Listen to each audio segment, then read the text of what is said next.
Everybody, welcome. Thank you so much for being here. My name's Violet. I'm a senior environmental studies major, and I'm one of the co-chairs for this year's symposium.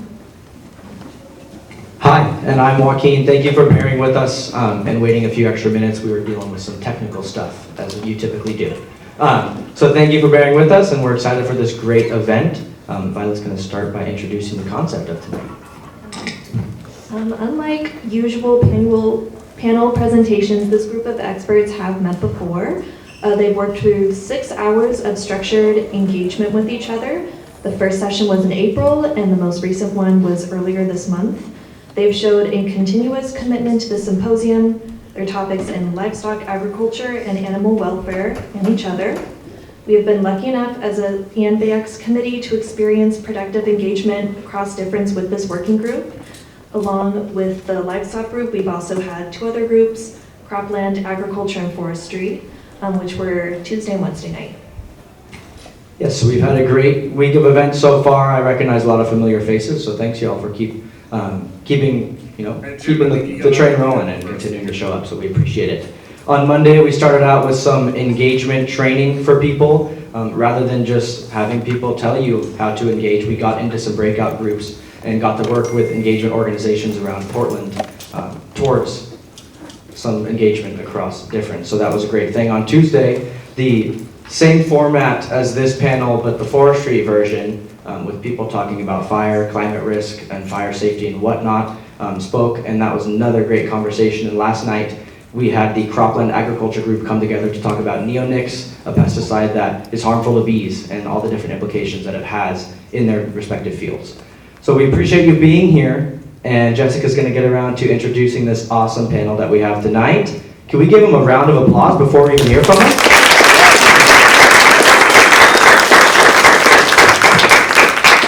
All right, take it away, Jessica. Hello. Well, since we're applauding, if you look behind you, you'll see 5 students who have been instrumental in helping this work. Back in the corner, you'll see Laura, who has pulled everything together, and our amazing co-chairs. Let's give a hand for the people who brought us all here as well.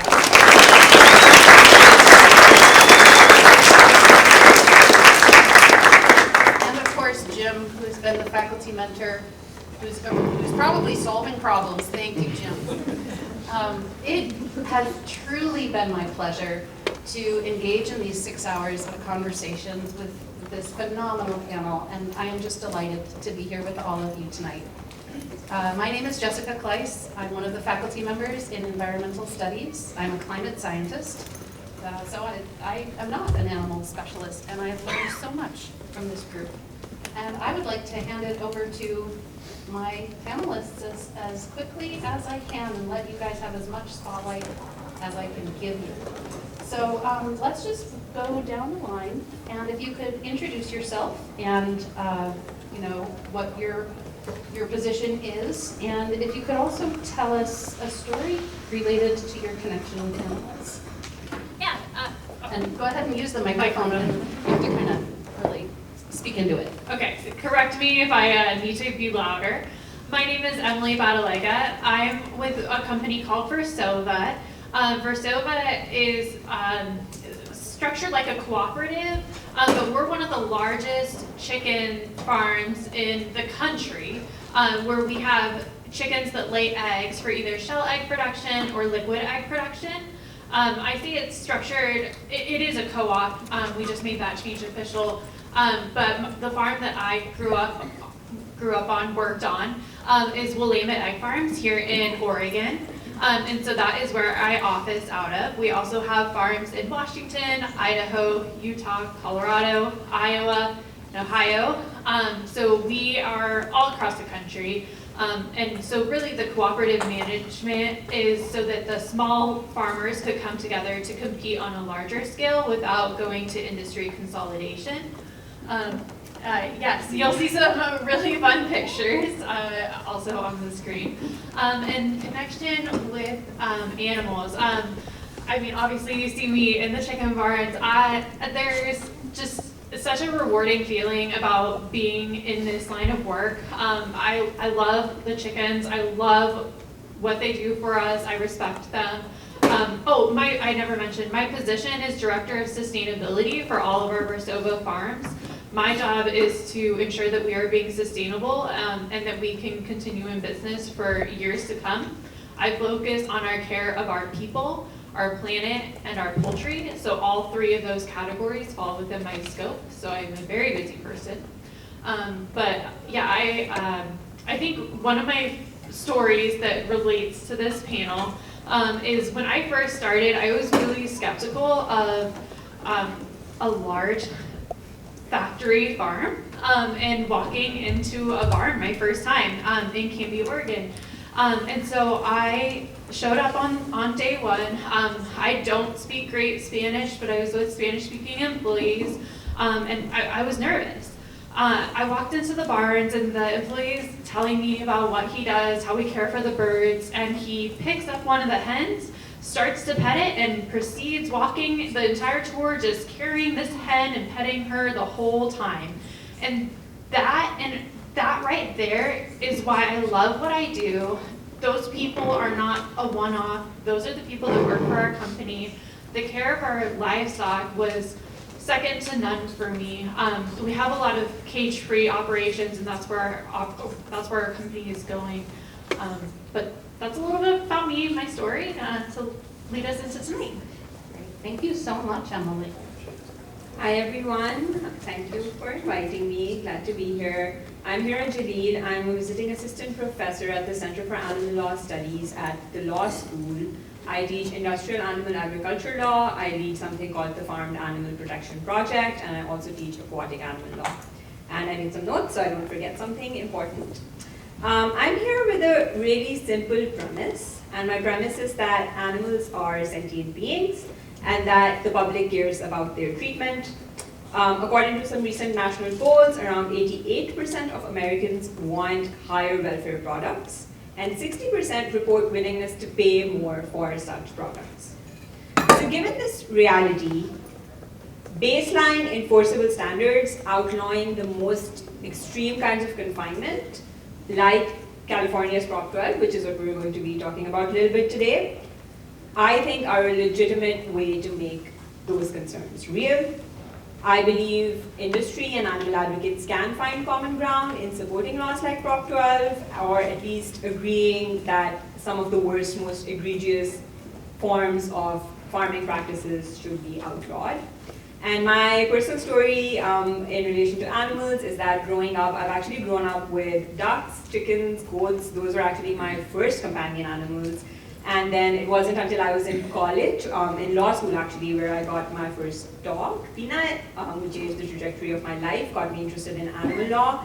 And that's because I could not see a difference between Peanut and the ducks and the chicks and the goats that I grew up with. To me, they were all unique individuals, and to me, they all had their own fun, eccentric personalities. And now, and after Peanut, I now live with two cats, Max and Feisty. They are also very unique. And yeah, I think that's my basic premise, that all animals are the same and none of them deserve to suffer. Thank you. My name is Kurt Fosso, and I'm in the English department here. I'm not really much of an animal expert. I play one in the classroom and in some of my scholarship. I came to teach a course on animals and animal rights, partly because my own field, the British Romanticism, can be rightly called the dawn of animal rights, when that there were arguments, there were theories that preceded it, but it really comes to the fore in the late 18th and early 19th century. So it kind of guided me toward that. And it's been very rewarding, very challenging for myself to teach the course, because animal rights are anything but simple because of how integrated into our existence animals, wild and tame, are. So it's been really very enjoyable. I came to that course because I had a conversation with Jim Proctor and decided I ought to teach something that was close to my heart. I became a vegetarian when I was 18. I had to tell my father I didn't want to go hunt anymore with him. It's kind of rough, actually. You know, I've kind of live my life that way for ethical reasons. That's why I became a vegetarian. And then about, I don't know, maybe 10 years ago, I went to a lecture here by a farm sanctuary advocate named Jenny Brown. And she talked about the industry, and I realized I couldn't just really be a vegetarian. I had to be pretty much a vegan, though I did have a raisin oatmeal cookie from the bone, I will admit. So, but all that kind of has led me to this point. I'm Bob Kane. I ranch with Ty in Central Oregon on our ranch. We have 500 acres. I was born and raised there. It's been family for kind of 4 generations, 3.5. My great-grandfather came into it together with my grandfather. I've been working with cattle and agriculture, farming since I was a kid, and I couldn't get away from it fast enough. I wanted nothing to do with farming or agriculture once I got out of school, and the longer I was away from it, the more I missed it, and here I am. Ty and I came back to our ranch in 2013 so my dad could retire, and we've pretty much taken it over now. We're a 2-man operation, running right now about 100 head of cattle on 500 acres, just shy of 500 acres of land. We raise cow-calf pairs, chickens, goats, sheep. Ty can expand on that, horses. I think my biggest, my memory of connection with livestock and cattle can be frustrating, but they're also a lot of fun. You can try and put a cow or animal into someplace you want them, and they know you are trying to put them there. And one day I was out irrigating, and I came back to my pickup, which is this far off the ground, and I had a calf in the back of my pickup that had climbed, jumped, somehow gotten in there. It would have taken me a month to get the calf in there. And I just stood there, took a picture of him, and laughed, and took some more pictures, and then I had to shoo him out of there and continue on my day, because I didn't want to take off with him in the back there, because that would have been a wreck. So, that's it. Hi, my name is Ty Yazzie. Originally from southern Utah, Four Corners area, up the Navajo Reservation. I grew up partly there. My dad worked for the mining industry for about 40 years, underground, different mines, and so we moved all the time. And my sanctuary was going back to my grandparents' ranch in southern Utah on the reservation, where we had cows, we had sheep, and we also rounded up wild horses and tamed them and rode them. But, and I was telling somebody earlier today my story, and it's funny, it's because I was a vegetarian for most of my young life, just because I didn't believe in butchering animals, and my parents hunted, and I remember going with them one time when I was young, and they had shot a deer, and they were, processing it. And here I come walking around the truck and see it, so I start crying, and I start yelling at my parents. Well, that was the last time I went hunting. But then my grandma specifically sat me aside, and she talked to me about harmony and balance, and what that means. In the Navajo culture, she said that livestock, the sheep in particular, they came from the Creator, and they clothed us when we were cold, and they fed us when we were hungry. And besides the squash and the corn, those are the things that sustained us. And she said, how you treat them, they're like your family, and you have to treat them that way. And she further on went on to say that if you don't freeze in the wintertime for them, and you don't sweat in the summer for them, if you don't go hungry so they can eat, and if you don't go thirsty so they can drink, you can't call them yours. And I think that's the kind of the foundation of what I took. From that point on, I started gradually, you know, making meat part of my diet. And now I can, you know, process something, but there's a ceremony about it. We talk to them, we pray over them, we, you know, thank the Creator for them before we, you know, process them. And I think that's one of the things that we bring to the ranch. And it kind of goes along what we talk about Proposition 12 in California, is if you're doing things appropriately for the animal, that's where a lot of these, if you're not, that's where a lot of these conflicts happen. But we can dive into further more on that, but that's kind of where I come from. And so coming to Powell Butte, Central Oregon and ranching, that's one of the things that we do with the ranch. So. Thank you. We also have 2 other panel members who were not able to join us, and that is Todd from TMK Creamery. Oh, great! And they are able to join us. They're listening. Okay, fantastic. Well, present in some fashion is Todd from TMK Creamery, and in fact, there's also, is it Claudia? Did I get that right? Shauna, thank you. Shauna in the back is also from TMK Creamery. And if you participated in our symposium field trip from last spring, we went down Willamette Valley and met with a number of agriculturalists and took a tour of TMK.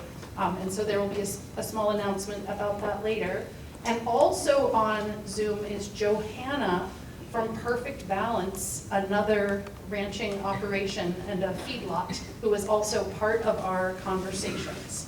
So I just want to acknowledge that they're there and they participated in our preparatory conversations where we learned from each other, traded stories, shared information, tried to understand one another's viewpoints, and we're just delighted to be able to include them now.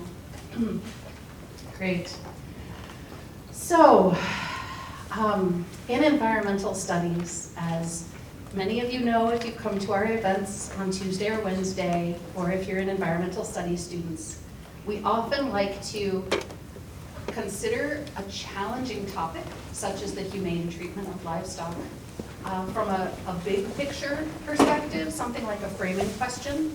And the framing question that we developed, first of all, was what is humane treatment of livestock?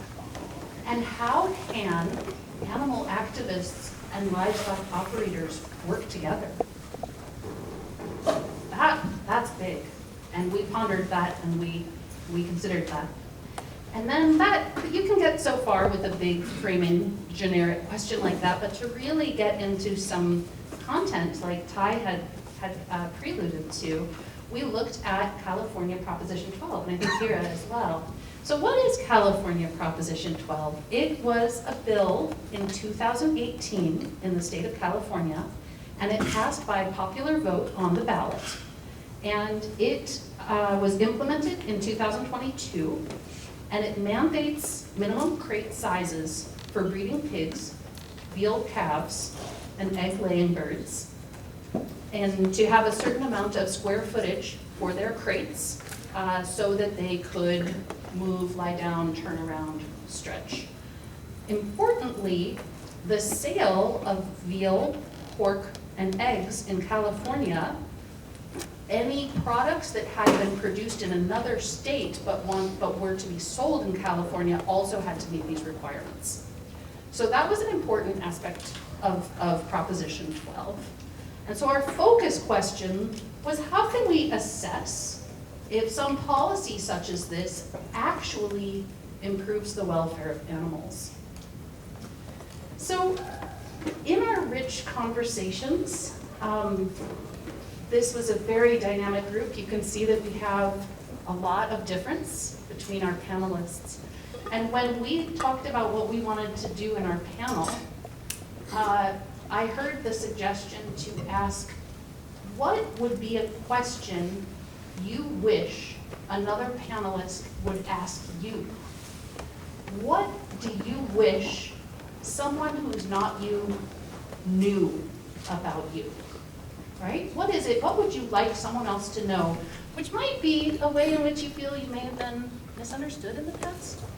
Or it may be something that you would like someone to ask you at this time. So I'm gonna let you guys pick that up as you like. We won't go down the line.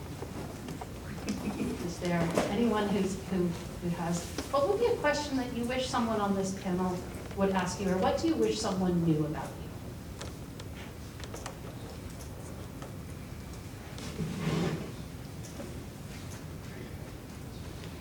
I think for me, I would want someone to ask me, what do I do, or how do I care about, how do I show that I care about the animal? What do I do to show that I care about the well-being of our animals? I think, because I feel that a lot of people feel that people that raise livestock they've seen videos on the internet, which I have seen them too, of all the horrible things that are done to animals by, I won't call them agricultural producers because they're barbarians to me, but what do I do to prove to you that we're not all like that?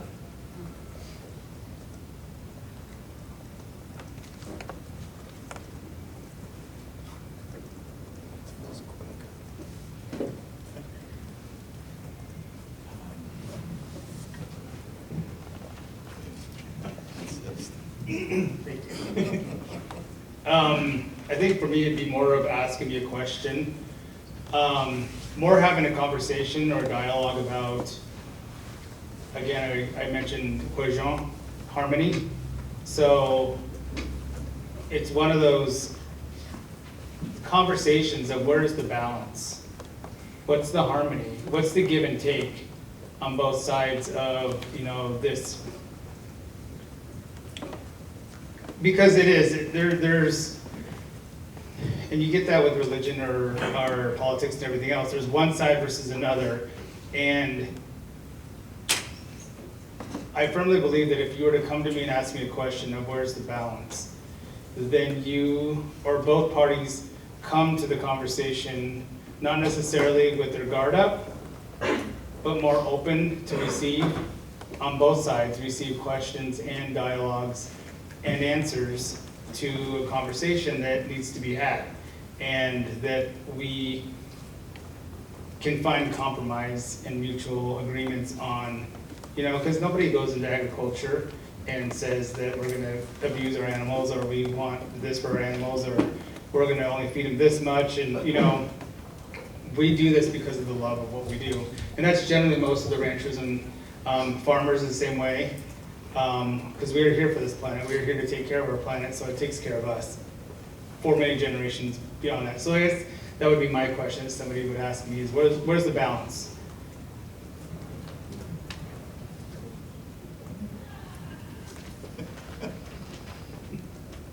I think for me, the question that I wish somebody would ask is, how can we bring those who are not in the room with us into the room with us? And by that I mean the 10 billion farmed animals who are slaughtered for food in the US every year. I can claim to represent their interests. I would do so imperfectly, right? Because I am not an animal. I am not confined in a battery cage. I am not confined in a gestation crate. I care about them deeply, but at the end of the day, I am not them.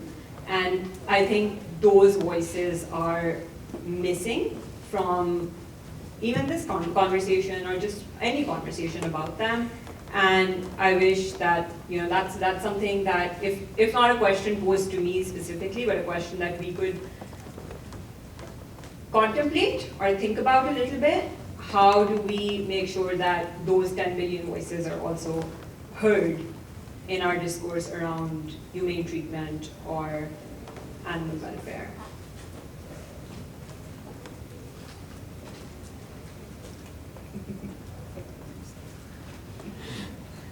I'll go next. I actually agree with every question that has been posed before me.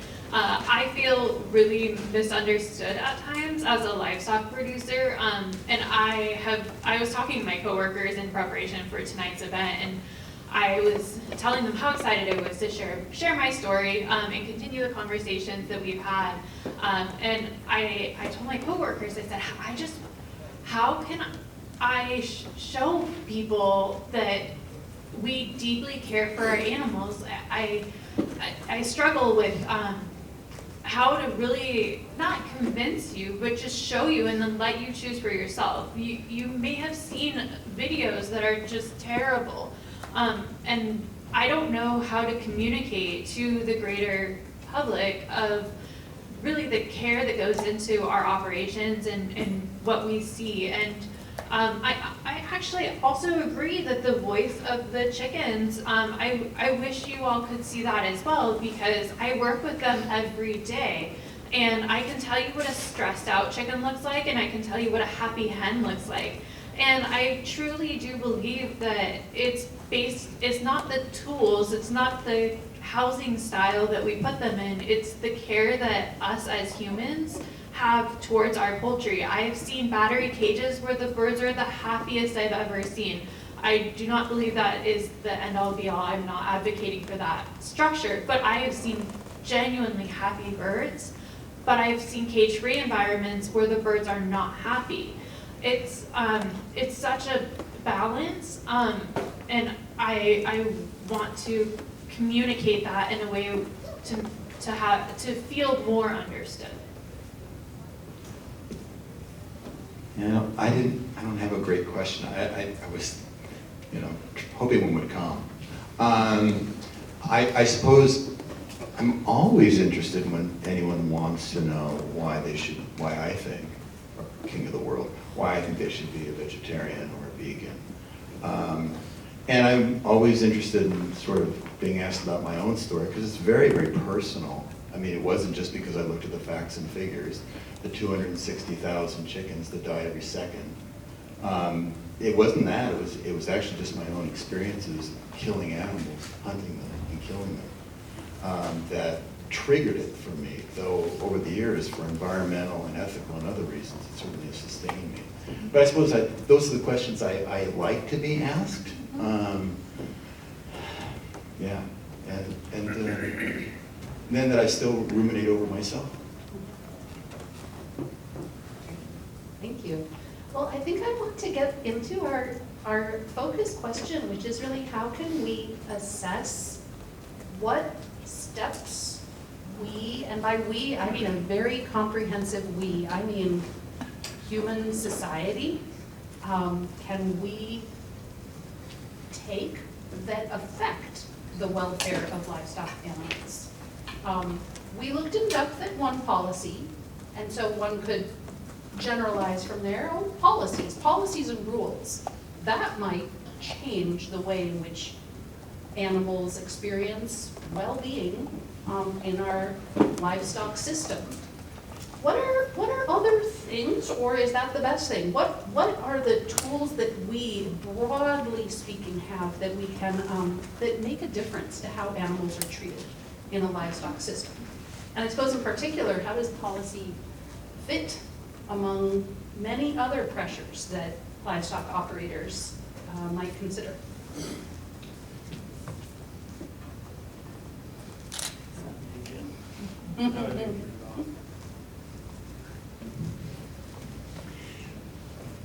For me, I made some notes a little bit earlier. I don't know who all has read about the Proposition 12 and knowing particulars of it. But veal is required to have a minimum of 43 square feet. On the surface, that seems kind of large, or kind of small. It's roughly 7 feet by 7 feet.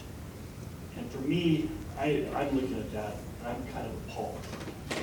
Because our animals have hundreds of feet per chickens, acres, yes. chickens need a minimum of 1.5 square feet. And that's 18 inches square, roughly. Ty's chickens have a lot more than that. And pigs, for their gestations crates, I get a minimum of 24 square feet. And that's 5 feet square, roughly. All of those numbers seem shocking to me, to think that where were they before we set these values? So, to me, caring about my animals, I would rather see, this doesn't affect me at all. If Oregon implemented something like this. So, in order to compete, we have to be on a level playing field. So, in that case, you know, is it good that the government is mandating what exactly we do? Well, let's go ahead and pass it to Hira, just for a variety. Yeah, and we'll come back to you, Ty, thanks. Thank you so much, Bob. I think you made so many of the points that I wanted to make as well. Because you're absolutely right. I think laws like Prop 12 aren't designed to affect farmers who already raise their animals in high welfare conditions. And in fact, laws like Prop 12 aim to level the playing field, like you said, right? It's a minimum requirement. It's not a maximum. Farmers like you can always go above and beyond.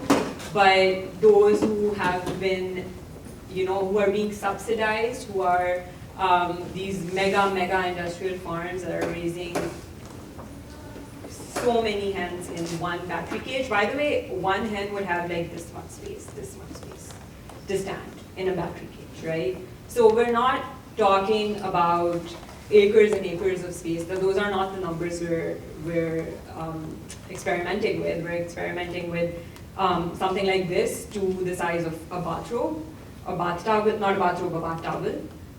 Something like a king-size mattress, if we're really talking about wheat rates. It's not the kind of farm, and by the way, 99% of farmed animals nowadays are raised in these intensive confinement conditions, right? So we're, again, not talking about those minority of animals who are actually on pasture, who have hundreds of acres. We're not talking about a few, and also a lot of people are surprised to find out about this, but because I teach it, and it's one of the first things I talk about, there is no federal law that governs on-farm treatment of animals right now in the US. There are no inspectors, federal inspectors, coming into a facility, checking whether how animals are being kept or their welfare or any of that, right? So all of that is not happening. It's not a matter of regulating an industry that's already heavily regulated. It's more about maybe a little bit a state trying to regulate an industry, and it's not even a state by itself. It's because the voters went to the ballot and voted for this law. So it's the consumers wanting to regulate an industry that is subject to something that in scholarship we call agricultural exceptionalism, because it's so unregulated, at least when it comes to on-farm treatment of animals. And I can, of course, talk a lot more about this, but I think a lot of the people here are probably not even affected, or in fact even benefited by laws like Prop 12, because that playing field is leveled out, and because if you are raising generally high welfare products, you are able to actually charge the price that it costs to produce those products and compete with people who are cramming animals in smaller and smaller confinement settings. To kind of touch base about what they've said is, I think to kind of take a step back and dive deeper into the whole topic or subject, there's a few questions that have to be asked. Where are all these animals that are being raised? Where, you know, for food? Where are they going? We do live in a place where we're not going to get any smaller as a population. So there is a mandate to feed all these people.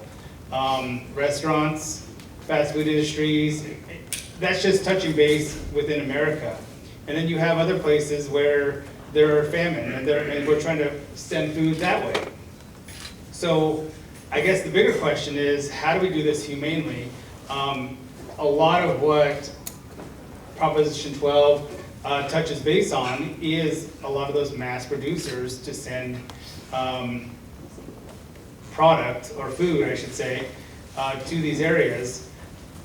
And the second thing I would bring up is when we ask, obviously it's something that we're all passionate about, so that we ask, what can I do to make a change? What can I do to affect change? You know, it's one of those things where you start to research and educate where food is coming from. One of the things that we do is we sell to people and not necessarily to a business, or we're not shipping stuff to stores, so that people can come out. And I have a lot of people who not necessarily able to afford a lot of food, so they bring their kids out. We walk around, I show them what a livestock, kind of like a petting zoo type thing. They get to, you know, take a basket of eggs, and it teaches the kids too where food comes from, what that looks like. And I think if we can have these conversations and these dialogues, then it minimizes the need to regulate things, and more so hold people accountable to these bigger, you know, more harsh environments that these livestock and these animals are living in. And then I had a third one, but you probably touched on it, so I didn't really need to talk about it. But so, and I would like to kind of throw it out there to kind of get you guys to not necessarily think about this right here or what we research on the internet, and take a step back and kind of truly understand what it is, where we're going with everything, but also what can I do to make a change here, and then how does that trickle down the road.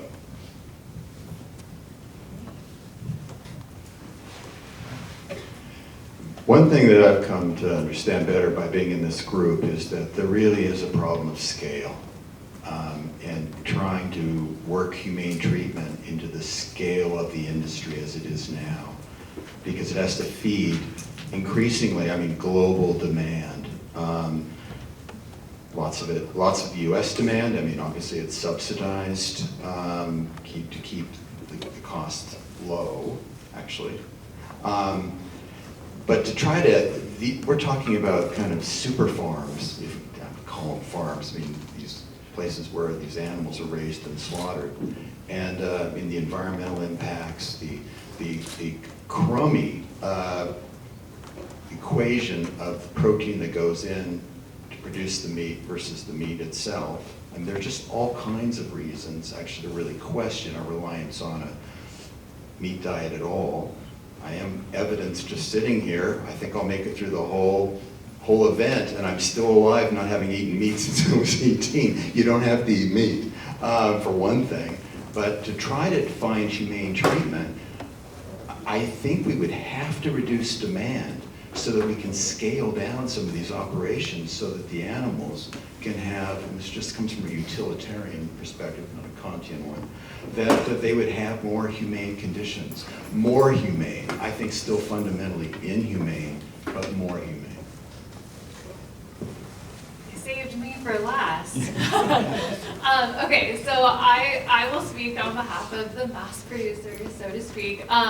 But I think it's really interesting when we talk about scale, because I think regulation like this is passed in hope that we have these more humane practices, but they don't go into much detail, and they're very broad, and we have detail on how much space a hen can have. And just to touch on that, you can see in some of my photos when we had them, but I showed photos of what that space requirement looks like, and there's a lot of unutilized space by birds because they're flocking creatures.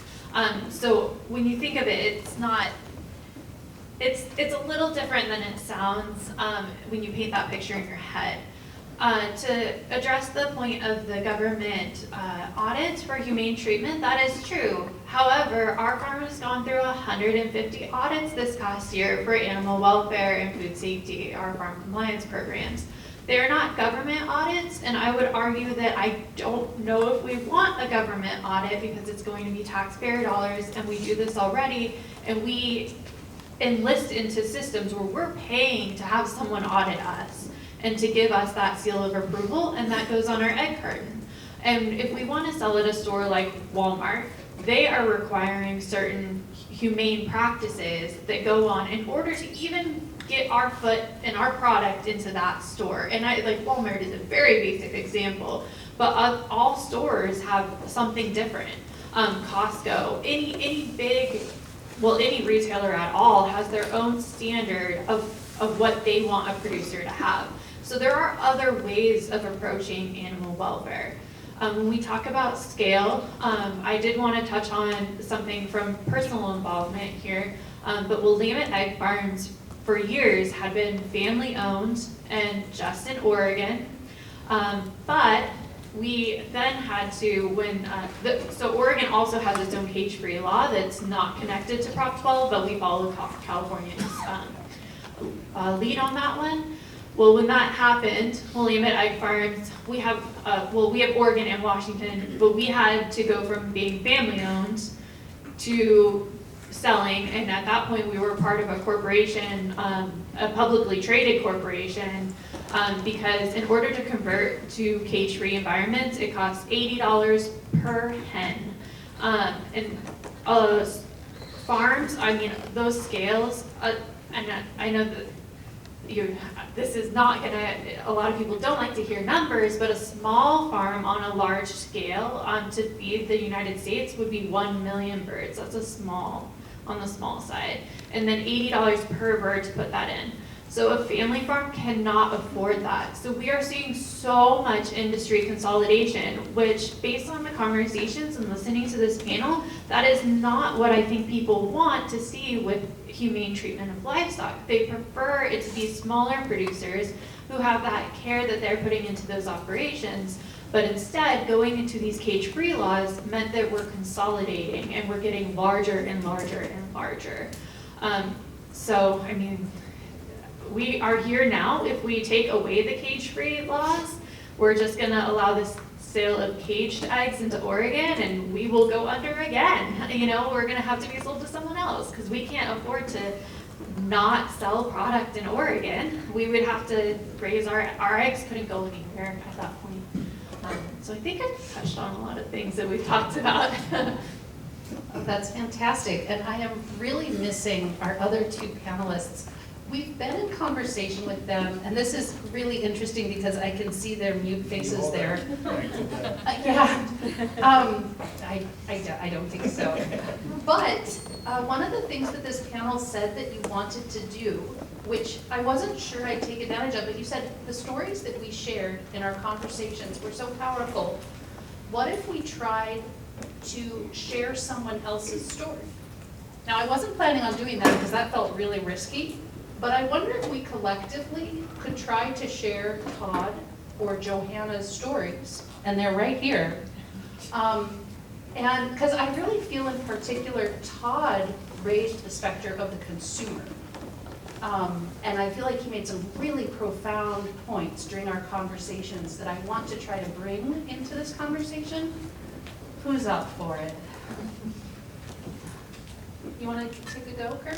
Well, yeah, I hope I'm not, it doesn't relate to any announcement or anything, but I know Todd is a bit critical of us, of Lewis and Clark, for not, and Bon Appetit, I guess, specifically, for not supporting the humane treatment that his dairy provides his animals, relatively humane treatment, and that we should be offering their cheese here. He's pitched that a couple times because I think Bon Appetit, again, matters of scale, is more motivated by price. And we should, especially as a college, I think be more mindful, really looking what are our sources and how are the animals treated at the other end of that source. I will also say some of his stories about his love for his livestock are exceedingly, everyone's here are, but his have been very moving. I mean, he has a lot of love for what he does. Is There's there no doubt any about story that. in particular that comes to mind, Kurt? No, Okay. I can't say. I'll try, but I'm gonna look for some nods and shakes from Todd. But I was really moved by Todd's story. So Todd and his family established a dairy and creamery outside of Canby, Oregon. So it's close to where I'm at as well. And they have a small herd. And they've really focused on keeping it a small herd, keeping it manageable, but then incorporating the public. He doesn't want to tell you what he does, he wants to show you what he does. And so when you walk to his farm, you get to pet the cows, you get to see what they do, and you get to see every part of the process. You're talking to someone who's literally part of a farming operation right in front of you. You see the whole entire everything. And so that was really meaningful for their business model. And I don't even know if business model is even the right term, so you would agree with that. But he was saying in order to compete sometimes on like a regulatory scale, he might have to increase his herd, and he doesn't want to do that. He wants to stay the size that he is. And so that was one of the frustrations that he was experiencing, is that he just wants to stay small and stay what he's doing, and he's happy with that. But some of the pressures, there's going to have to come eventually some decisions where he has to figure out if that's right or not.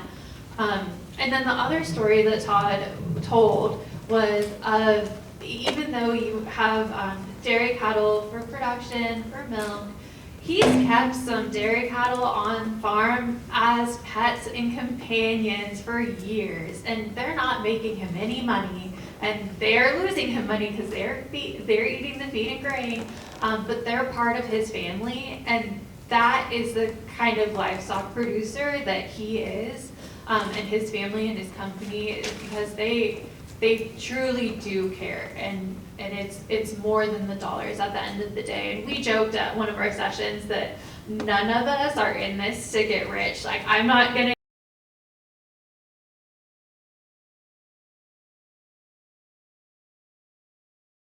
get rich from doing the position I'm doing. They're not gonna get rich. Todd's not gonna get rich. Johanna, we're not doing this to be millionaires.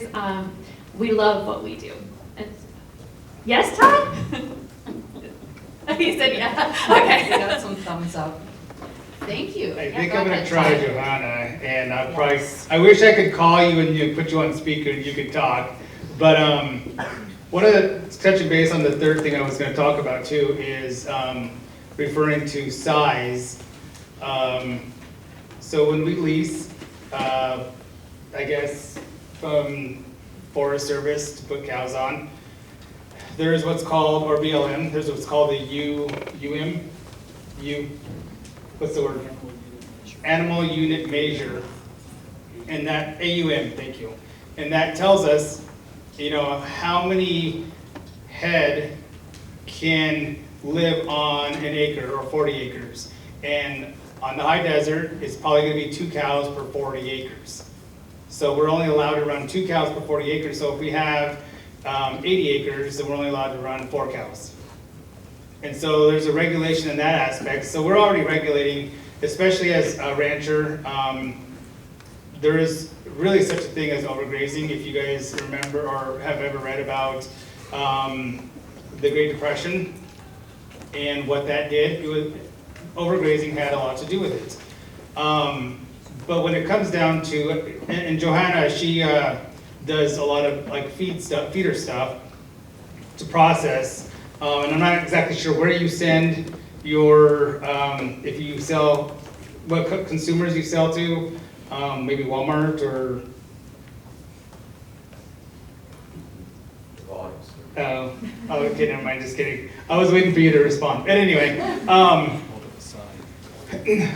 so she sells to consumer in that aspect. But even then, to touch base on having birds in cage versus a lot of free roaming, because that also eliminates a lot of the diseases, and it can come, especially when you do consumer stuff, you can contain certain areas if there is an outbreak of something, and we test regularly with those. You mentioned that you test regularly. You pay someone to come out and do inspections and test so that you know what your animals are doing health-wise, and if there is an issue, then you have a dead point where you can go back to the default and say, okay, on this date, everything was clear. This date, this one, this lot, we had issues with or whatever. So there's kind of a happy medium, and there's a reason why. It's not just because we cram everything into these little feedlots or these cages and we want to mass produce. It's also about, what's the word I'm looking for? Containment, especially when it comes to diseases and stuff. So anything else? So I'm going to speak on Johanna. I've been to their operation in Madras, which is about 45 miles north of us.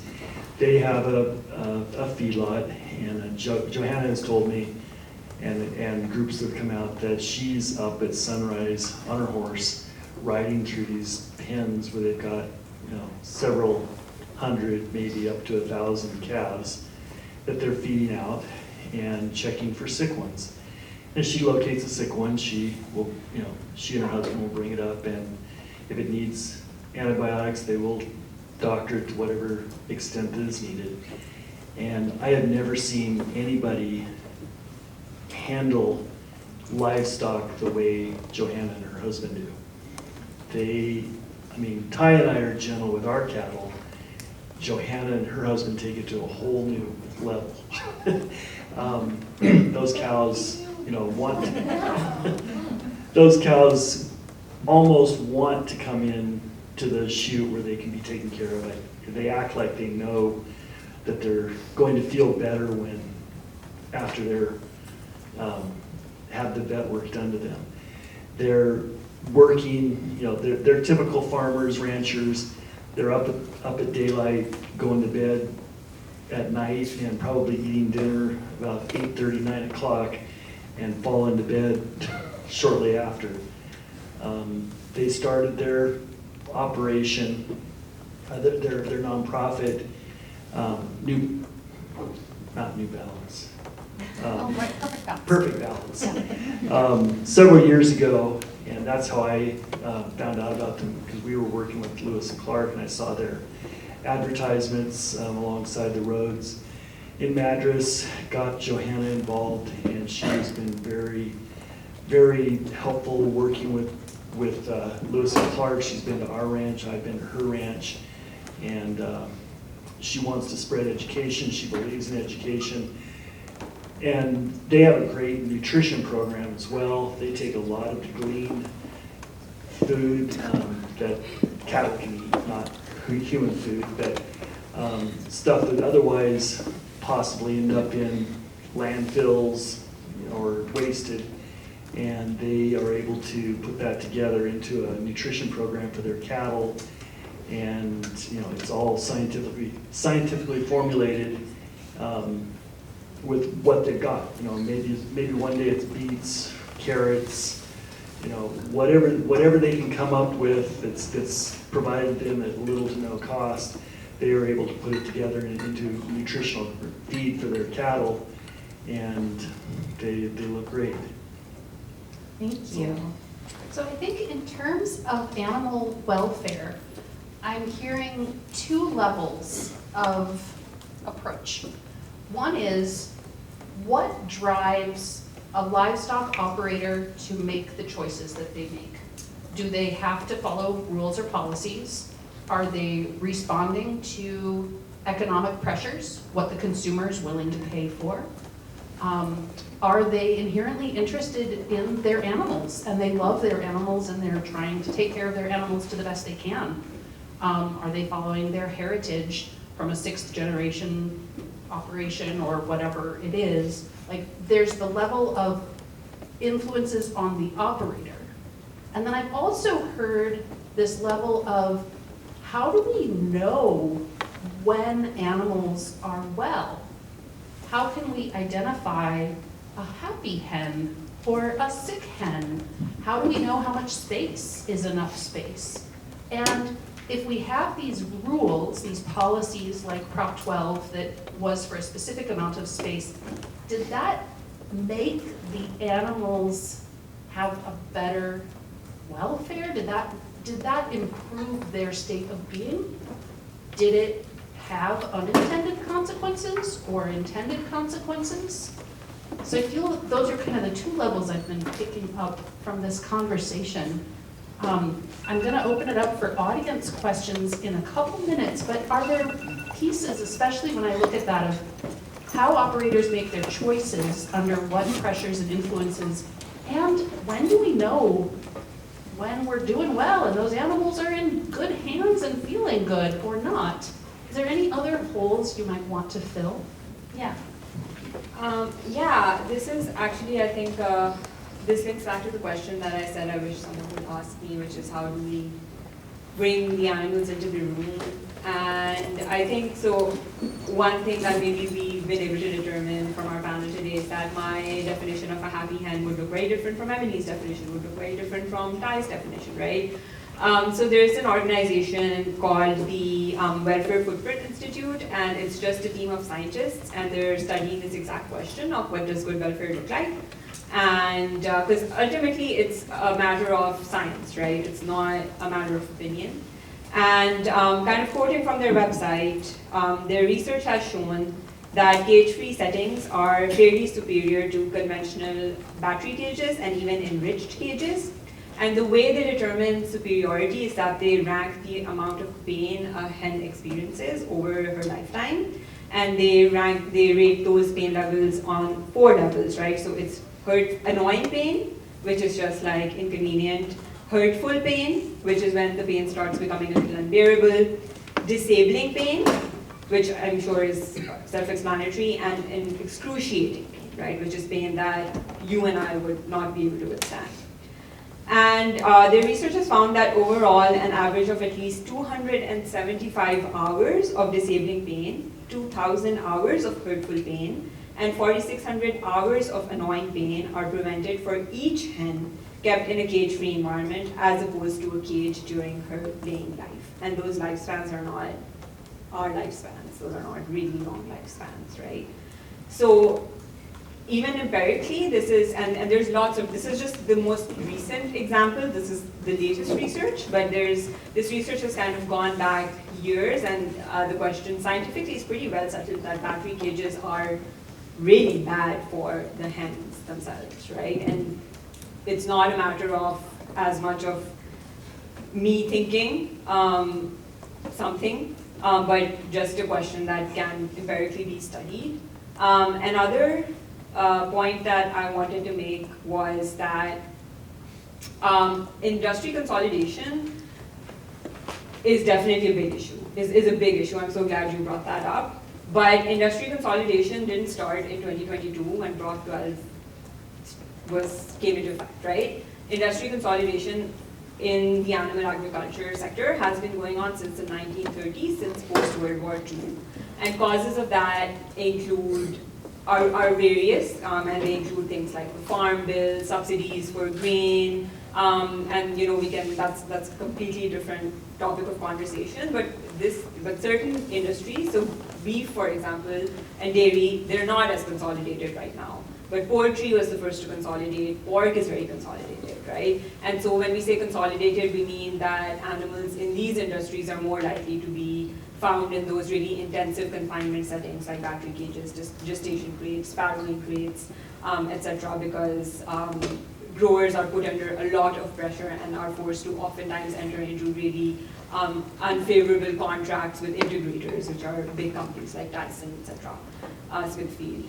So again, super complicated, and I think I agree with some of the thoughts that were shared that I think transparency is really important, knowing where our food is coming from, how the animals are being raised, how they're being cared for, is very, very important. And I think that's one thing that I think we've all sort of agreed on, at least here in this room, that we want more transparency.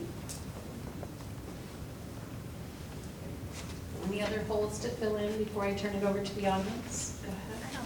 No? It's not formulated. Okay, great. Do we have a mic runner? Right here. How do you feel it when the animals try to be like natural to each other? Like I know in chickens, sometimes they will just peck the other chicken, sure other animals similarly will do the same thing, or they don't like intentionally keep harassing the same animal. How do you like prevent that? It's probably a lot harder when you have like 50, 100 chickens or like 20 cows or like 10 chickens. Because there's like 10 chickens, you just pick a chicken, but you can't really do that with 100 animals. Yeah, I can take a stab at that one.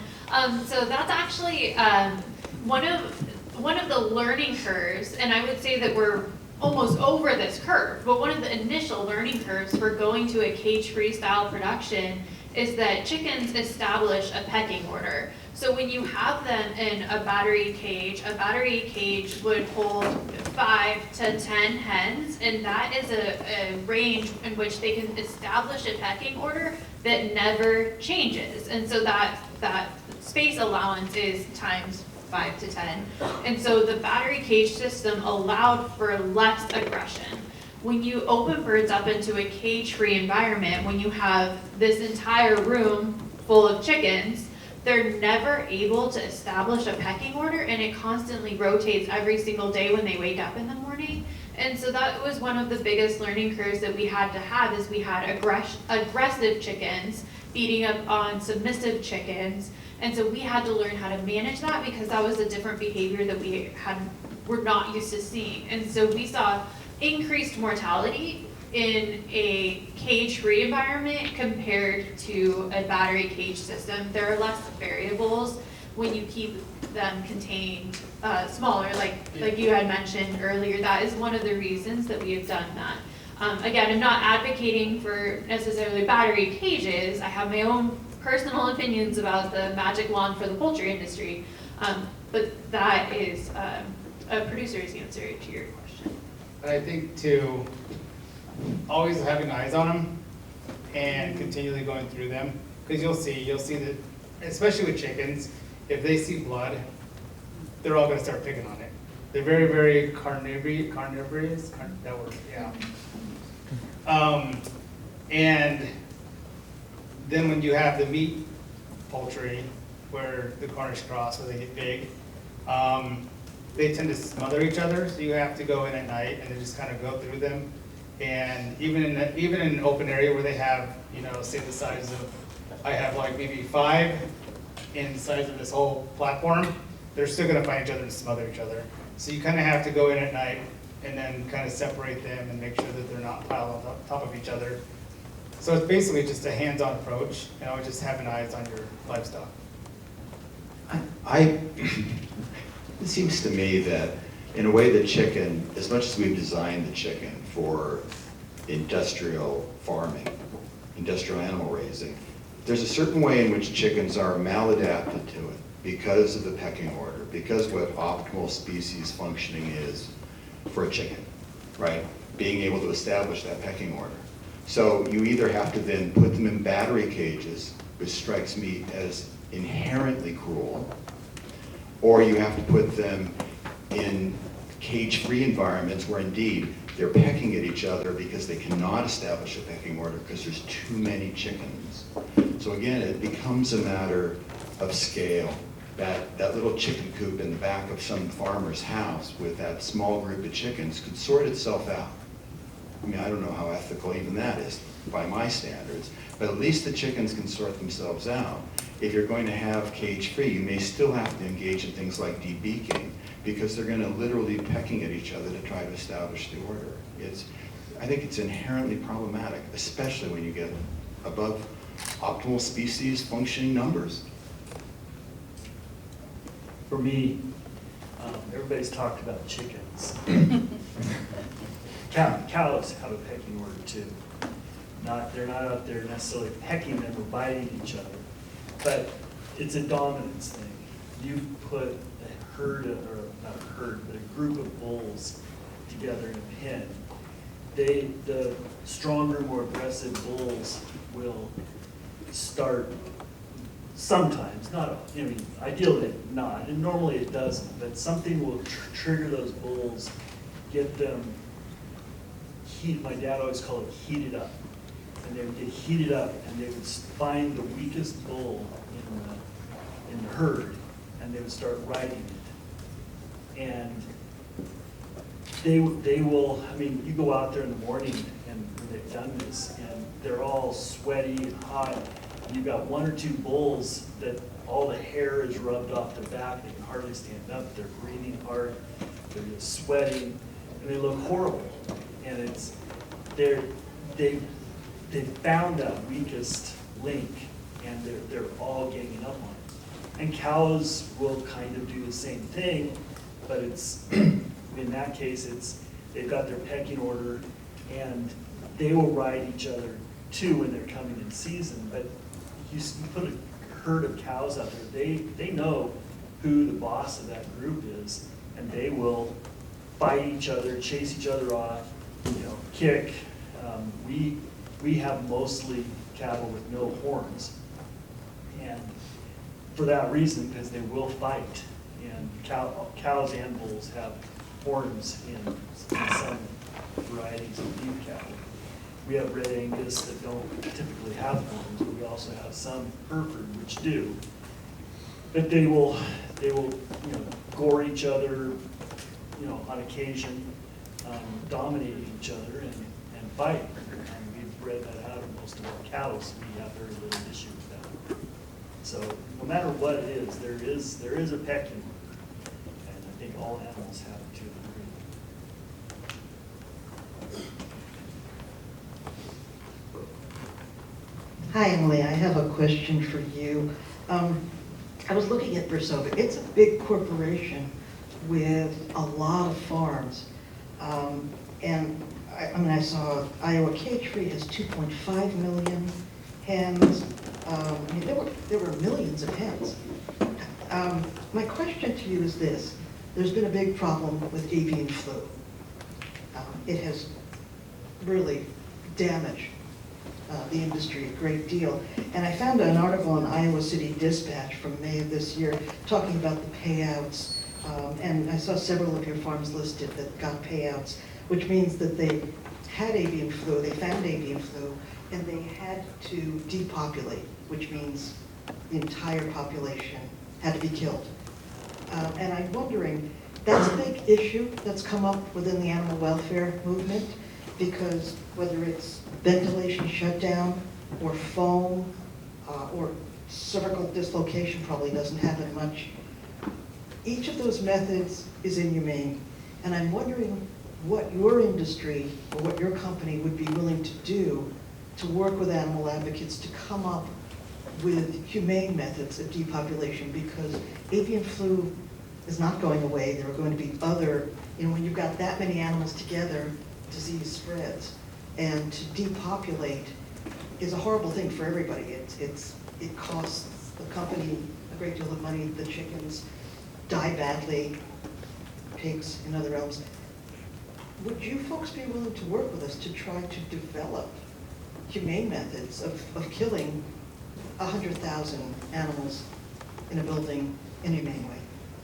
Yes, we would do anything. At the risk of prematurely answering your question and sharing things I shouldn't, I see we're being recorded, but I actually had a very interesting conversation this morning. So my boss is the general manager of special projects for Versova, and so a special project falls into his lap. He was telling me this morning, because I actually told him I was going to be here tonight, and not to steal my exit, but I told him I'm so happy to be employed at Versova because I can be part of the change. We can be part of the change. And this is what he brought up, that he has been working with researchers on a national level to look at whole house depopulation and using different methods. And so there is actually a test going on next week in association with 3 different universities across the country. They are going to do a routine depopulation at one of our farms where they're going to be using a different method of depopulation whole house. They're going to be putting in sensors on the birds to test the stress levels. The USDA on a national level is involved. The Iowa Department of Ag is also involved. Everybody is involved in this study to make sure we get the correct data set in order to test out a new method. It's been tested on a small scale. We're doing it on a commercial scale because you're correct. And we, as an industry, this is a huge problem for us, and we want to be on the front lines of solving it. So we are investing in that, and we are looking for alternatives. Can you be more specific? I don't think I can, but it should be, if we, whatever method that is, I think it would probably, within the next couple of months, we'll know how that study goes. I don't know how much I'm bound to confidentiality. I mean, they let me be here, so I don't want to risk that. I want to be here in the future.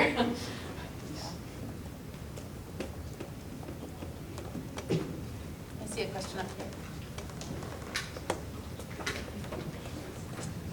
So I know you were talking about kind of the science behind determining like the welfare of animals, and I think that's definitely very important, and we have seen how you were talking about how we can kind of scientifically determine the welfare of animals, but I feel that we do kind of have to recognize also the philosophical aspects, because like you were saying, as humans we don't understand what it's like to be an animal.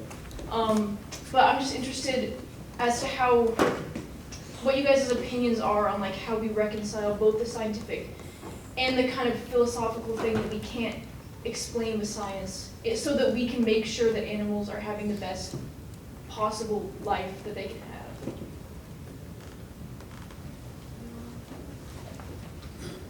I can answer that from a cultural aspect. If anybody knows, the Navajo are part of the Athabascan tribe, so we migrated. They stay from the Bering Strait on down. The Apaches are cousins of ours, so we are similar in dialect. There's a joke that says that the only difference between the Apache and the Navajo is when we came across the sheep, which, by the way, there's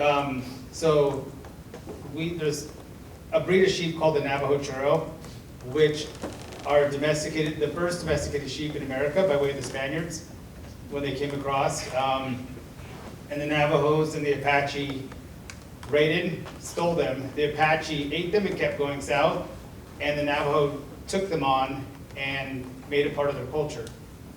And so, like I said, it goes back to what I was saying earlier with, the sheep clothe us and they feed us and we care for them. And so when you look at something so deep as, not to be really religious, but when the Creator gives you something to help you, to nourish you, and to clothe you, it is your obligation and your responsibility to, look at them at that aspect, that they are part of your family. You look at the Bedouin people with the Arabians. They treated those Arabians like they were part of their family. They lived in the tents with them. And when you can bring an animal back to your cultural or family heirloom and make it part of you, and you see them as that, then you don't necessarily look at them as an animal and, oh, I'm tired, I'll just water them in the morning, or dismiss them easily, I guess you'd say.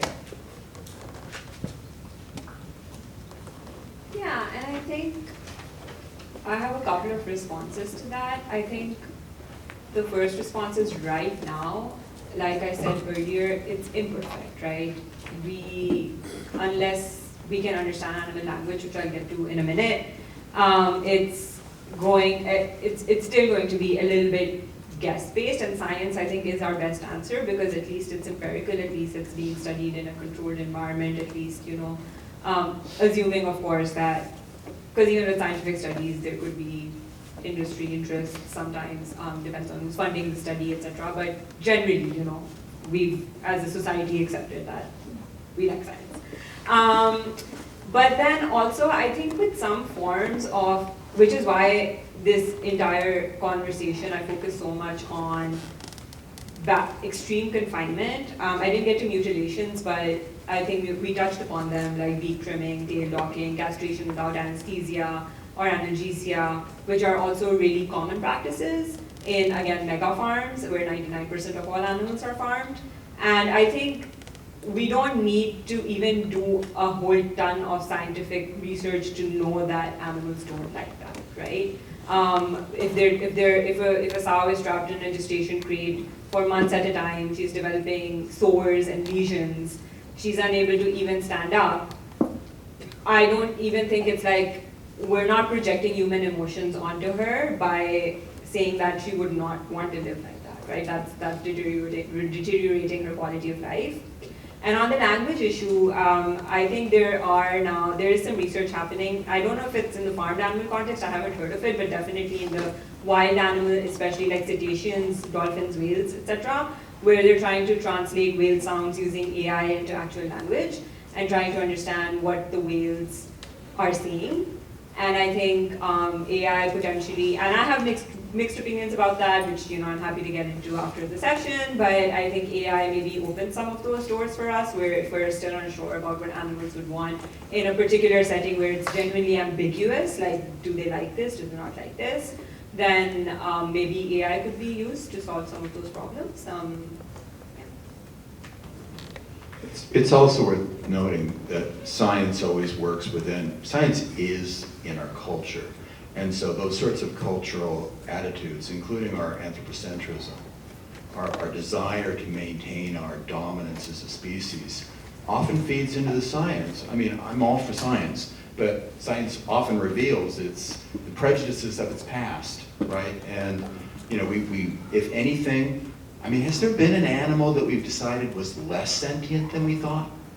It keeps moving, as far as I know, up, including lobsters, right? Horse octopus, right? That there's so much more sentience and so much kind of richness to being alive than we've tended to think. And indeed, to try to understand the animal's life from its standpoint is an enormous challenge. I imagine it's impossible, including to know what it feels like for a whale to sing and hear its own song, right? We'll never know that, but we can try. And I totally agree that we need to use science as much as we can with an awareness of our anthropocentrism to try to get at better treatment that matters. So one thing I was just thinking about, there's a term in marketing out there that's constant contact. And there's a term in marketing, it's called constant contact. And it's basically, that's why you give your email address to anything that you order online or sign up for or whatever, so that they can email you something and stay in constant contact with you. There's a similar, something similar with livestock is Ty and I can go into a field or a pen with, livestock, cattle in there, and I could bring Jessica along with me and ask her to pick out the sick one in there, and Jessica wouldn't. I mean, I could Tyre, I could see that sick one probably 2 days before Jessica would pick it out. Yeah, and it's just a little sick. It's maybe a sniffly nose or whatever. But Ty and I can pick that out. We have signs that we look for, and we see that. And it's because we're in constant contact with those animals, and we know. I mean, I could probably pick out a chicken that's sick, but I bet she'd pick one out 2 days before I would pick it out. And so, you know your product, and I can explain it to you. I can explain it to Jessica, and Jessica would still miss it. It's not until you're in constant contact with those animals that you see it, and it's just because we're there. We know our product. Johanna goes out there. She knows what to look for. I could probably go into her pins, and if she was looking one way and I was looking another, she might see one, and I might see one the other direction, and we both agree that that one's going to be sick and need to be taken care of, whether it just needs to be quarantined for a few days or it needs antibiotics. But we know what our animals look like when they're healthy and happy, or when they're sick and need to be taken care of. I'll throw in a quick response to your question as well. So I was telling the panel in our last discussion that this conversation lives in my head all the time. And I constantly think about it, and I've been reflecting how did I come to terms with animal agriculture, and how did I find it acceptable how can I sit up here and tell you that I've seen a happy chicken in a battery cage, right? It sounds wrong, but what happened in my life where I did deem that acceptable, or maybe not acceptable, but how did I come to be where I'm at, right? So I've challenged my own way of thinking and my own way of learning and thinking about when I communicate with employees, what is their way of learning? Because they have the #1 responsibility for animal welfare. But then I will also share, so being part of these opportunities is how I listen, learn, and can take that back to my industry and share the concerns and know where the concerns are coming from, so I know what we need to work on, right? Or else, how do I get feedback from the rest of the world? But I will share that I continue to be surprised by my company. But I was talking to one of our there's a family that basically owns Versova and operates it. Our president is brothers with the person in charge of sales and marketing. But I was talking to the guy in charge of sales and marketing, and he was talking about the caged system, and he was saying, you know what, I know that the data says that we make a lot of money doing this, but I have to tell you, now I have a 5-year-old son, and he's asking me why chickens are raised in cages, and I don't have a good answer. This is someone who's leading our company. So we recognize it internally as well. Does change happen overnight? No, but I was floored to hear that from somebody who owns the company. So I just wanted to share that because I thought it was relevant. All right, that is the perfect segue. Thank you, audience, for your questions. I just have a closing question to wrap this up, and you basically just answered it. I wanted to ask each of our panelists, what have you learned through the process of our preparatory conversations and our panel tonight, but more of our preparatory conversations? What have you learned? And in particular, is that going to affect you in your work or in your engagement with the livestock industry? Would you like to add anything to that? Sure. My answer is definitely yes. I love learning and I love growing and I love being able to take this information back. I will say that being part of the industry is one of the most rapid ways that I can exhibit change. So for my full-time job, I'm a sustainability director. I was the first sustainability director for the egg industry. So I am leading the charge for the whole industry, not just my company, but the whole industry to quantify our greenhouse gas usage, our environmental footprint, our impact, so that we can do a better job. So opportunities like this, I continue to engage in because this is how we can change. And so that I hope to be part of the solution. I know at times it can seem like I'm part of the problem, but we do have to feed the world, and I'm a piece to that puzzle. So I just want to find common ground and move forward as a society. Yeah, I want to start off by thanking the organizers of the symposium for bringing us together tonight and on Zoom multiple times. I think that we don't often get to interact like this across the aisle, so to speak. And I think that's unfortunate because we miss out on really important perspectives. And in terms of, I've learned a lot, and I've in fact even mentioned in my industrial animal ag law class these conversations that we've had a couple of times already. So I'm not just learning, but I'm already passing it on. Yeah, it's been really eye-opening for me. It's been great. I think Ty, especially some of the things you shared tonight were really resonated with me. They were really beautiful. So yeah, just thank you and thank you. I will second that. I really appreciated the experience of being on the panel. It's been eye-opening to get to know a little bit of the 1%. That's the good news and the bad news. I mean, we've gotten to know the 1% of people of animal ranchers who are trying to raise their animals humanely, or as humanely as possible. But there's the other 99%.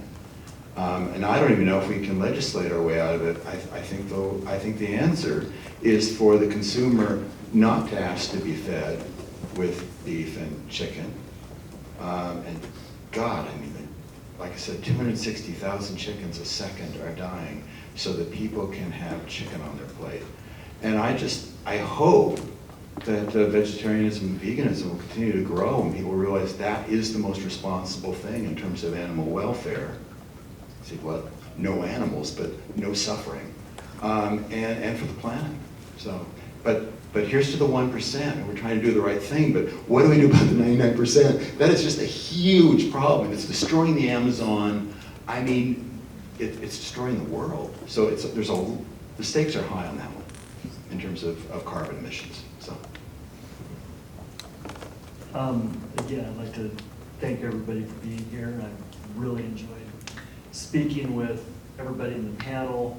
I absolutely enjoyed listening to hear his points, the legal side of it, and allowing me to realize that the people on the law side of it want to work for a common ground. They don't want to legislate everything away. They don't want to put it in business. They're not there. They're trying to make things work in a bad situation. And also to reiterate Todd from TMK, what he says, we at our ranch, we've been working with Lewis and Clark for 7, 8 years now, and we've had several groups come out to our ranch in Bellevue, and we do a thing out there every couple of years. Johanna has had it at her place a couple times, but I would like to encourage anybody to reach out, either through Jim or Jessica, and you can get our number, and if you want to come out, give us a call, come out. We can show you around. We love to show our cows off, and we can drive you around if you want to come out, maybe camp. We're not far from Smith Rock, and lots of hiking and climbing and stuff, and we've got places to camp on the ranch. And we like to be transparent, but we like showing our stuff off. It's like anything.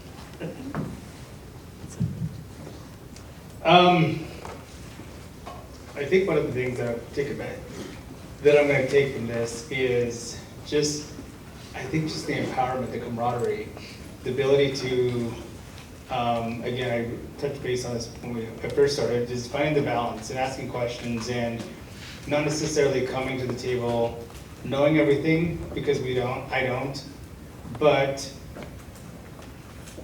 wanting to have an idea of how can I help? It's like having a candle and it got lit tonight. So where can I take that candle and where can I go to kind of illuminate other things, kind of shed light on certain things that may not,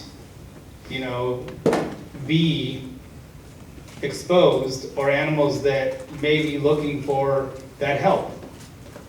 And honestly, and that's why we do this. We work with Lewis and Clark, and I'm sure that's why Lewis and Clark does this, and that's why you guys are here in this class, is because we care about, not necessarily, the animals, but the planet. And we have to work together to find common ground that's going to work for everybody unanimously. And I hope that we keep having these discussions and working together and believing that we as a human race can do something great on this planet. So. Thank you so much. And I do want to reiterate, because I have heard this invitation multiple times, and I know Todd and Johanna and Bob and Ty all warmly invite every one of you to come and visit. Give me a nod. Yes. May put you to work, but yes. Oh, I've got thumbs up and I've got welcoming hands. So, and Bob's exactly right, we have their contact information, and if any of you need somewhere to go for fall break or spring break, and you'd like to go camping by Smith Rock, we can put you in touch, and there's nothing like getting boots on dirt. So I think that is a wrap, and we'll welcome our co-chairs back up. Okay. Thank you so much to the panelists that were able to be here, not just tonight, but the past 5 months. Thank you so much to Jessica for being our faculty mentor. And thank you all for coming tonight. We really appreciate it. And Joaquin's going to tell you a little bit about our last event tomorrow night. Yes, thank you panelists again. So inspiring to hear people talking about similar values and goals across different perspectives. It's inspiring to me. I hope it's inspiring to you all as well. It's nice to hear where our food comes from as well. It's a good reminder. Tomorrow we are talking about labor and immigration and the deportation effect on what's going on in Oregon farm worker standards, regulations, and labor in general tomorrow. We have someone coming from an advocacy organization for Latinx workers that's based out of Newburgh, Oregon. And then we have someone coming from the Oregon Farm Bureau to talk about the farmer's perspective on providing labor and how it kind of weighs into the costs of getting food on our table. So that's going to be a really interesting conversation. It's at 4 p.m. in the same room, and we hope that you'll join us for our closing reception after as well. A little bit more foodie snacks compared to what we have tonight. We got some veggies. I'll give a big shout out and thank you to Shauna with TMK for being here. Let's give them a round of applause. TMK has been a great partner to the ENVX program and to the school. I'm sure I went to a field trip there with Jim once, so I'm sure you guys are familiar and you all can enjoy that really nice looking cheese over there. And can we give a huge thank you and round of applause to the panel for being here.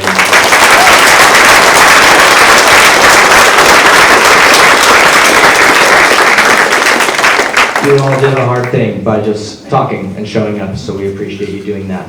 Over to my left is a reflection board with a bunch of dry erase markers and post-it notes if you want to write a thought or give a drawing on how you, approach this event and how you're leaving it, how it affected you. And then we have a bunch of student-made and curated art against the back wall that relates to our ENVX Symposium and the theme of common ground. We hope to see you tomorrow and have a good night. Thanks for coming.